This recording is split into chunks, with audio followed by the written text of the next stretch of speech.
通勤通学中の皆様おはようございます。ドクターの世界時事ニュースの時間です。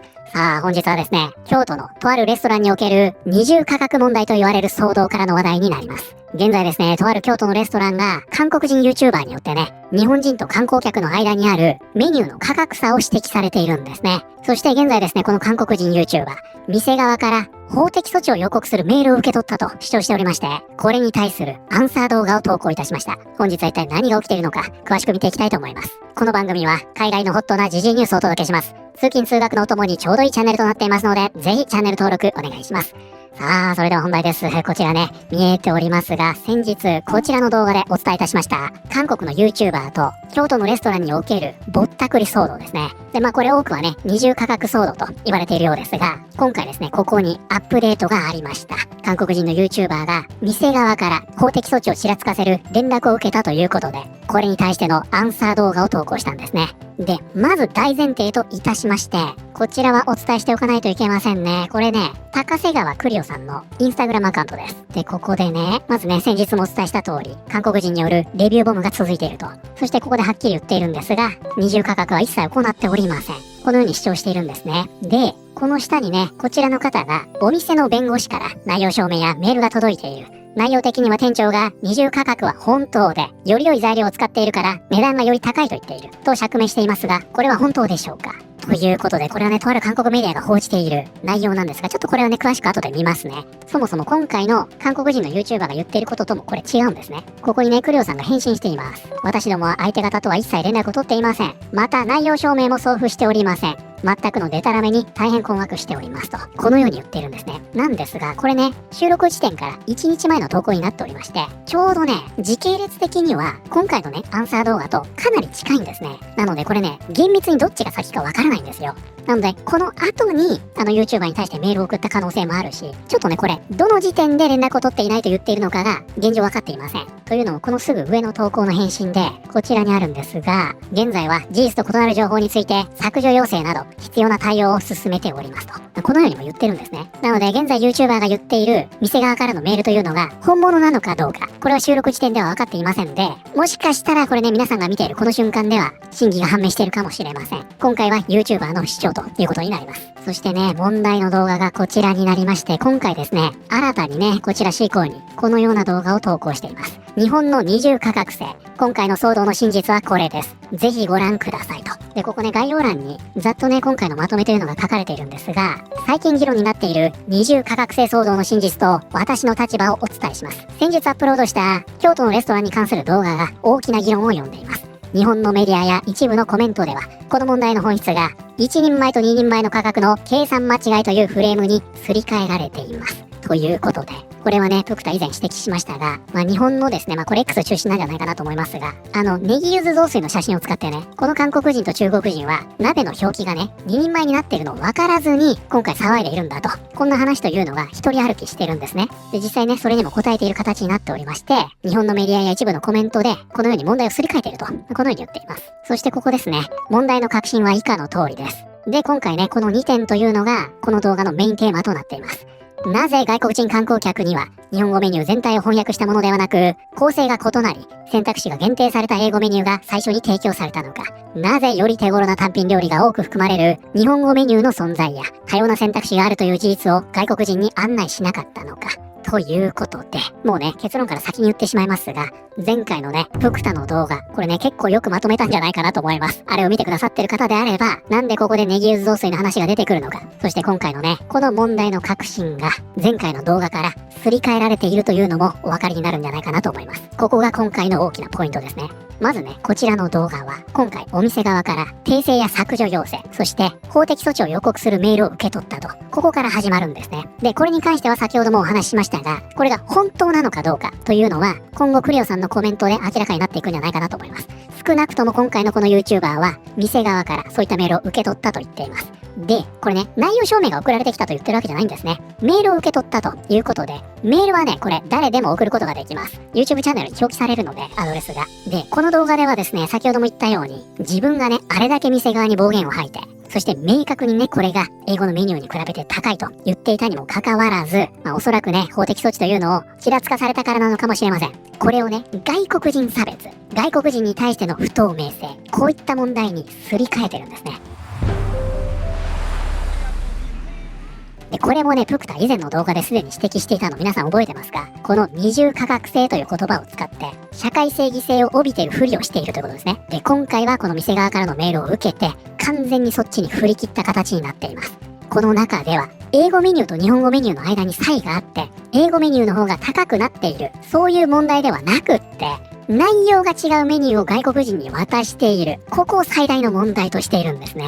つまり、以前の動画で主張していた2点ですね。そもそものラインナップが違う。そして、掲載されている値段も違う。このうちの片方は問題ではないとし、もう片方だけを取り上げていると。こういったことなんですよ。で、この中ではね、前回の動画で中国人の女性がパチパチ撮ってましたね、メニュー。あれ全部撮影していたそうで、これね、すべて見せています。これが英語のメニューですね。ほら、こんな感じで見せていくんですよ。でね、クリオさんが掲載しております、こちらの英語のメニュー。やっぱりね、一部だったようで、掲載している写真自体は同じもののように見えますが、これが全てではないということのようですね。で、このようにね、英語のメニューを全て見せて紹介していくわけですよ。で、この英語のメニューというのは、これはね、単品になりますが、基本がね、コースメインになっていて、単品メニューというのが極めて少ないと。結果的に外国人は高いお金を払わざるを得ないと。このように主張しているわけですね。で、その後ね、このように撮影した日本語のメニューというのを見せていくんですが、ここではね、何を言っているかというと、日本語のメニューはこのように単品メニューというのが豊富で、それらを頼めば料金を安く抑えることができるじゃん。これって不公平じゃないんですか？こういった主張なんですね。で、ここではね、これらのアイスクリーム500円で税込み550円だったりするんですね。つまりこれを非常に単価の安い単品メニューを日本人には提供しているという根拠にしているんですね。なんですが、これもね、もうたびたびになりますが、プクタ以前指摘しましたね。この人の動画というのは非常に不誠実な構成となっておりまして、このデザートメニューというのはね、英語のメニューにもあるんですよ。こちらね、その前に紹介していた英語のメニューのドリンクページですね。ここを1枚めくりますと、ここにデザートのメニューが出てきます。ちょっと見ておいてくださいね。今一瞬見えたの分かりました。ここです。これ、デザートとありますね。これ抹茶でしょうか？550円になってます。こちらですよ。アイスクリーム。これね、税抜き価格500円。税込みで550円になってるんですね。で、このね、京都宇治抹茶。これが税抜きで550円。税込みで605円なんですね。で、もしこれであれば、価格というのは税抜きなのかもしれません。ただ、いずれにせよ、単価変わってないでしょ。じゃあ、このページをね、日本語のメニューでは、こういった安い単品メニューが用意されているの例で出しちゃダメでしょ。英語のメニューではスルーしてるんだから。だから本当にこの動画って不誠実で、こうやって微妙にね、少しずつ印象を変えてるんですよ。じゃあその結果どうなってるのか。これやばいですよ。英語、日本語メニューの価格差4倍。京都の飲食店で二重価格論争。映像によると、店員が最初に渡した英語のメニューは、マグロ寿司3貫が税込み1980円と表示されていた。その後渡された日本語メニューには、最も安いメニューが500円程度と記載されている。つまりここを取ってね、マグロ寿司が約2000円なので、この店は外国人に対して4倍の値段でメニューを提供していると。これひどい風評被害でしょ。いや、その500円のメニュー、英語にもあったじゃんって話なんです。で、こちらね、別の記事でもそうです。外国人へのぼったくり疑惑。京都の飲食店、告発した YouTuber に警告状。法的措置。で、ここではね、このようになっておりまして。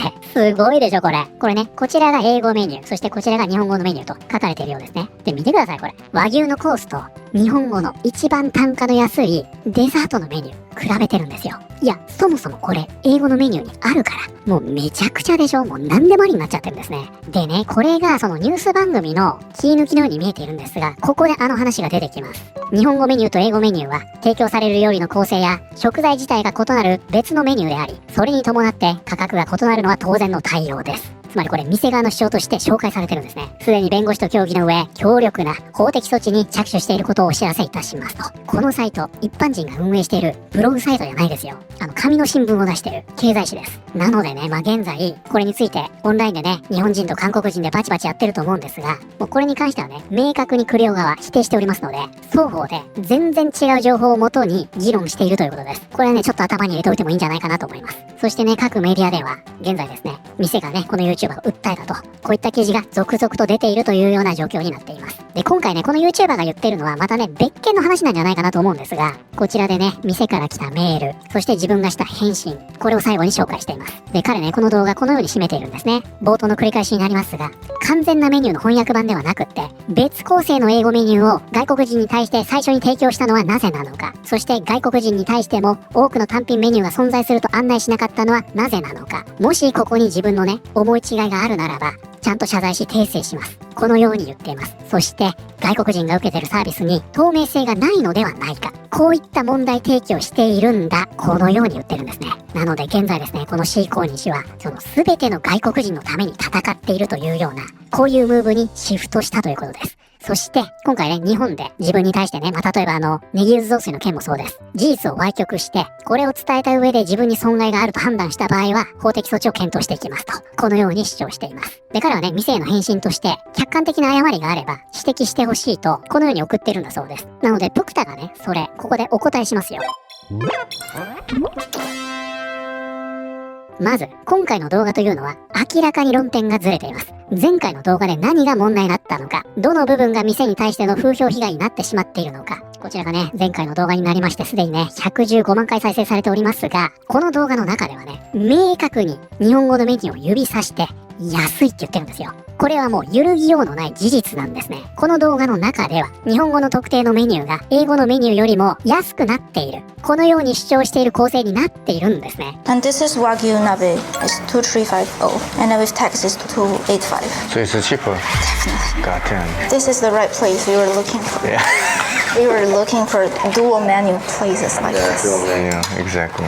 どうですか皆さん。言ってるでしょ。じゃあこの時に指摘していたメニュー何だったのか見てみましょうか。これなんですよ。こちらね、とろろ鍋コーナーなんで、黒毛和牛のとろろ鍋でしょうか。これね、2350円。これね、実際あるか見てみましょうか。こちらですね。はい。ここ、ありますね。黒毛和牛のとろろ鍋、2350円。これですよ。あの二人はね、はっきりとこのメニューを指さして、この値段を読み上げて、安いって言ってるんですよ。もうこれは自分たちの動画の中に残ってるんです。そして今回ですよ、自分たちで英語のメニューを全部見せてるんですね。これを見てみると、彼らがね、指摘しているように、英語のメニューと日本語のメニューは違うラインナップのため、ないんですよ。そもそも存在しないんです。じゃあこれ、完全に虚偽の情報なんじゃないんですかって話です。だって英語のメニューには、これないんだから、何と比べてたのって話でしょ。で、ここからはプクタの勝手な想像になりますが、似たような別のメニューがあるんですね。それがね、動画内でも見せられておりますが、ここですよ。黒毛和牛と豚肉のネギ鍋。これ2980円なんですよ。似たようなものってこれしかないんですね。これと勘違いしたんじゃないんですか。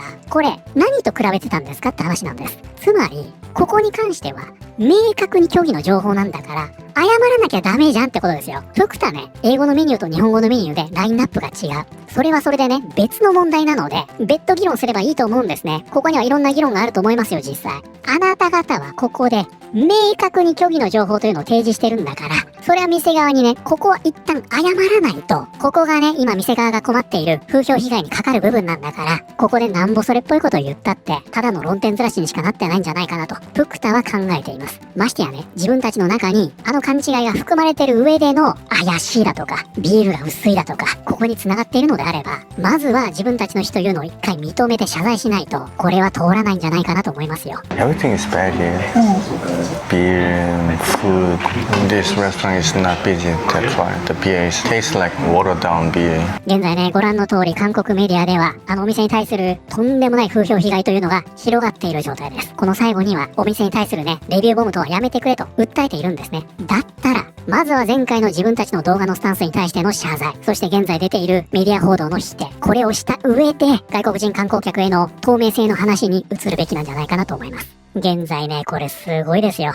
一方日本で焼肉店を経営しているというある日本人はコメントで、同じ仕事をしている者として恥ずかしく申し訳がありません。みんながそうしてるわけではありません。メニューも価格も一つです。うちの店はどの国のお客さんでも大切で同じように接しています。と自身の考えを明かした。ということで、そもそもね、こういったメディアですから、これが本当に日本人の経営者によるコメントなのかどうかはわかりません。ただ少なくとも、現在ね、韓国のメディアでは、このように報じているわけで、自身でね、先導するつもりなどはありませんと言っておりますが、現実問題、あなたの動画によって、こういった記事がたくさん出ているわけでしょ。先導されてるわけですよ。まずは、ご自身の動画の問題点というのを認めるべきなんじゃないかなと思います。